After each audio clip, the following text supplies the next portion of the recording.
ನಾನಿವತ್ತು ಕಾರ್ನ್‌ಫ್ಲೋರಿಂದ French fries ಮಾಡ್ತಾಯಿದ್ದೀನಿ. ಈ ಥರ ಪೊಟ್ಯಾಟೋಸ್‌ನ ಪೀಸ್ ಪೀಸಾಗಿ ಕಟ್ ಮಾಡಬೇಕು. ಆಮೇಲೆ ಸ್ಮ್ಯಾಶ್ ಮಾಡಬೇಕು ಗೈಸ್. ಸೊ ಈ ಥರ ಹಿಟ್ಟು ಥರ ಮಾಡಿ ಕಲಿಸ್ಬೇಕು ಇಲ್ಲ. ಸೊ ನೋಡಿ ಈ ಥರ ಶೇಪ್ ಬರಬೇಕು. ಸ್ವಲ್ಪ ಶೇಪ್ ಸರಿಯಾಗಿಲ್ಲ, ಸಾರಿ. ಸೊ ಫ್ರೈ ಮಾಡಿ. ಸಖತ್ತಾಗೋಗಿದೆ ಫ್ರೆಂಡ್ಸ್, ವಾವ್, ತುಂಬ ಟೇಸ್ಟಿಯಾಗಿದೆ. ನಮಸ್ಕಾರ ಎಲ್ಲರಿಗೂ, ವೆಲ್ಕಮ್ ಬ್ಯಾಕ್ ಟು ಶ್ರೇಯಾ ಕೋಲ್ಡು ವ್ಲಾಗ್ಸ್ ಚಾನಲ್. ಸೊ ನಾನಿವತ್ತು ಕಾರ್ನ್‌ಫ್ಲೋರ್ ಮಾಡ್ತಾಯಿದ್ದೀನಿ, ಅದು ಫ್ರೆಂಚ್ ಫ್ರೈಸಿಂದ. ಸೊ ಬನ್ನಿ ನಿಮಗೆ ತೋರಿಸ್ತೀನಿ ಹೇಗೆ ಅಂತ. So let's go. ಸೊ ನನ್ನ ಹತ್ರ ಕಾರ್ನ್‌ಫ್ಲೋರ್ ಉಳಿದಿತ್ತು. ಸೊ ಏನೇನಾರು ಕಾರ್ನ್‌ಫ್ಲೋರಿಂದ ರೆಸಿಪೀಸ್ ಮಾಡೋಣ ಅಂತ ಮಾಡ್ತಾಯಿದ್ದೀನಿ. ಸೊ ಬನ್ನಿ ಲೆಟ್ಸ್ ಗೋ. ಸೊ ಫ್ರೆಂಡ್ಸ್, ಈಗ ಪೊಟ್ಯಾಟೋಸ್ನ ತೊಗೋಬೇಕು. ನಿಮ್ಗೆ ಎಷ್ಟು ಬೇಕೋ ಅಷ್ಟು ಪೊಟ್ಯಾಟೋಸ್ ತೊಗೋಬೇಕು. ಸೊ ನಾನಿದು ಫಸ್ಟ್ ಟೈಮ್ ಟ್ರೈ ಮಾಡ್ತಿದ್ದೀನಿ ಅಂತ ಬರೀ 2 ಪೊಟ್ಯಾಟೋಸ್ನ ತೊಗೊಂಡಿದ್ದೀನಿ. ಅದ್ರ ಸಿಪ್ಪೆ ತೆಗಿಬೇಕು, ಆಮೇಲೆ ಕಟ್ ಮಾಡಬೇಕು. ಇದು ಸ್ವಲ್ಪ ಕಷ್ಟನೇ ಇದೆ recipe guys. Actually direct potatoes ಇಂದಾನೇ ಮಾಡ್ಬೋದು ಫ್ರೆಂಚ್ ಫ್ರೈಸ್, ಬಟ್ ಕಾರ್ನ್‌ಫ್ಲೋರ್ ಇಂದ ಮಾಡ್ಬೇಕಂದ್ರೆ ಈ ತರ ಮಾಡಬೇಕು. ಸೊ ಇದು ಕಾರ್ನ್‌ಫ್ಲೋರ್ ಇಂದ ಮಾಡೋ ಫ್ರೆಂಚ್ ಫ್ರೈಸ್ ರೆಸಿಪಿ. ಮೊದಲು ಈ ಥರ ಎಲ್ಲ ಪೀಸ್ ಮಾಡ್ಕೋಬೇಕು ಪೊಟ್ಯಾಟೋಸ್ನ. ಆಮೇಲೆ ಆ ಪೊಟ್ಯಾಟೋಸ್ನ ನೀರೊಳಗೆ ಹಾಕಿ ಸೊ ಬಾಯ್ಲ್ ಮಾಡಬೇಕು ಅದನ್ನು ಒಂದು 10-15 ಮಿನಿಟ್ಸು. ನಿಮಗೆ ಬೇಗ ಬಾಯ್ಲ್ ಆಗಬೇಕಂದ್ರೆ ಉಪ್ಪು ಹಾಕ್ಬೋದು. ಸೊ ನಾನು ಉಪ್ಪು ಹಾಕಿದ್ದೀನಿ. ಸೊ ಅದು ಬಾಯ್ಲ್ ಆಗೋ ತನಕ ಹಾಗೆ ಸುಮ್ಮನೆ ಕೂತಿದೆ ಸೀರಿಯಲ್ ನೋಡ್ಕೊಂಡು ಎಲ್ಲರೂ. ಸೊ ಅದು ಬಾಯ್ಲ್ ಆದಮೇಲೆ ಒಂದು ಸ್ಮ್ಯಾಶರ್ ತೊಗೊಂಡು ಅದನ್ನು ಸ್ಮ್ಯಾಶ್ ಮಾಡಬೇಕು. ಸ್ಮ್ಯಾಶ್ ಆದಮೇಲೆ ಕಾರ್ನ್‌ಫ್ಲೋರ್ 4 ಟೇಬಲ್ ಸ್ಪೂನ್ ಹಾಕಬೇಕು.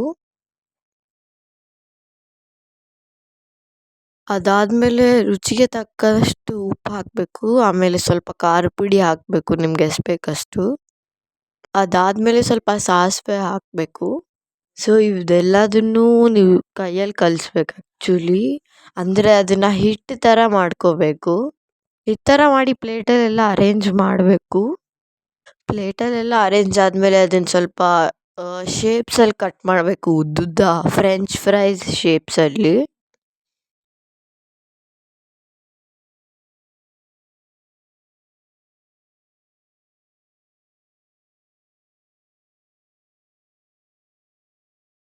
ಸೊ ಆ ಥರ ಎಲ್ಲ ಮಾಡಾದ್ಮೇಲೆ ನೀವು ಡೈರೆಕ್ಟಾಗಿ ಅದು ಕಟ್ ಮಾಡಿದ್ದನ್ನೇ ಶೇಪ್ಸ್ ಆಗಿ ತೊಗೋಬೋದು. ನನಗೆ ಅದು ಬರಲಿಲ್ಲ, ಸೊ ಅದಕ್ಕೆ ನಾನು ಆ ಹಿಟ್ಟನ್ನೇ ತೊಗೊಂಡು ರೋಲ್ ಆಗಿ ಮಾಡಿದ್ದೀನಿ.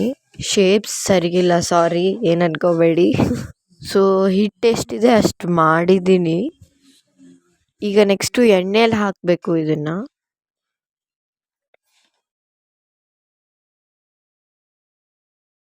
ಒಂದೊಂದೇ ಹಾಗೆ ಕರಿತಾ ಇರಬೇಕು, ಅದು ಕ್ರಿಸ್ಪಿ ಆಗೋ ತನಕ. ಸೊ ನೋಡಿ ಫ್ರೆಂಡ್ಸ್, ರೆಡಿ ಆಗಿದೆ. ಸೊ ಅದು ಕರ್ದಿದ್ದನ್ನೆಲ್ಲ ಪ್ಲೇಟಲ್ಲಿ ಹಾಕೊಂಡು ಸೊ ನಿಮಗೆ ಜಾಸ್ತಿ ಸ್ವಲ್ಪ ಖಾರ ಇರಬೇಕಂದ್ರೆ ಸ್ವಲ್ಪ ಅದ್ರ ಮೇಲೆ ಖಾರ ಹಾಕಿ ಮಿಕ್ಸು ಮಾಡ್ಬೋದು. ಟೇಸ್ಟ್ ಮಾತ್ರ ಸಖತ್ತಾಗಿತ್ತು ಕಾರ್ನ್‌ಫ್ಲೋರಿಂದು, ತುಂಬ ಟೇಸ್ಟಿಯಾಗಿದೆ. ಸೊ ಸಂಜೆಗೆ ಬ್ಲಾಗ್ ಕಂಟಿನ್ಯೂ ಮಾಡ್ತೀನಿ ನೋಡಿ. ಸೊ ನೋಡಿ, ನಮ್ಮ ಮನೇಲೆ ಇಡ್ಲಿ, ಸಾಂಬಾರ್, ಚಟ್ನಿ, ಆಮೇಲೆ ಬೋಂಡ ಮಾಡ್ತಾ ಇದ್ದಾರೆ.